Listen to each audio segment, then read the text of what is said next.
Hi! Ngayon, mag-share ako ng mga Japanese phrases na common at saka mga simple sentences. So, number 1 dyan, stay strong.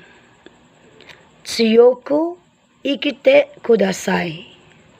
Next, good luck. Gambatte ne. Pwede din, gambatte kudasai o kaya gambare. Next, don't give up. Akiraminaide. Pwede din, akiraminaide kudasai. O kaya, fighto. Next, you're the best. Anata ga saiko. Next, yummy. Oishi. Pwede din, umay. Halimbawa, this food tastes good. So, konotabi mo na wa, oishi. So, pwede din talaga, pagkain mo, umay. Pwede yun. Next, I'm thirsty. Nodo ga kawaita. Next, halimbawa, you wanted to have a glass of water or a glass of water, please. So, mizu wo ippai kudasai. Now, kunyari, you were in a restaurant, tapos gusto mong mag-recommend ang crew ng ang specialty nila, pwede mong sabihin na nani ka wo osusume no ryori wa arimasu ka? Pwede yon. Next, stop. Halimbawa, binubuli ka or tinitiz ka ng mga friends mo, tapos pwede mo sabihin, tama na, tigilan mo na ako, di ba? So, pwede mo sabihin, stop, no? So, sa Nihongo, pag ganyang situation, pwede mo sabihin na, yamete or yamete kudasai.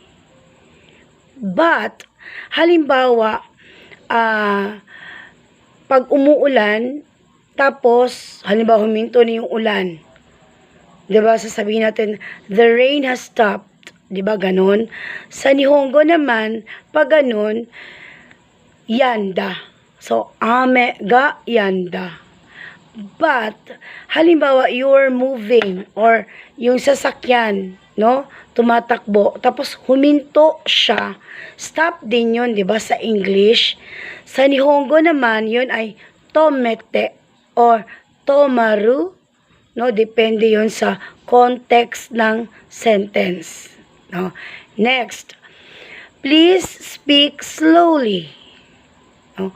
Go yukkuri hanashite kudasai.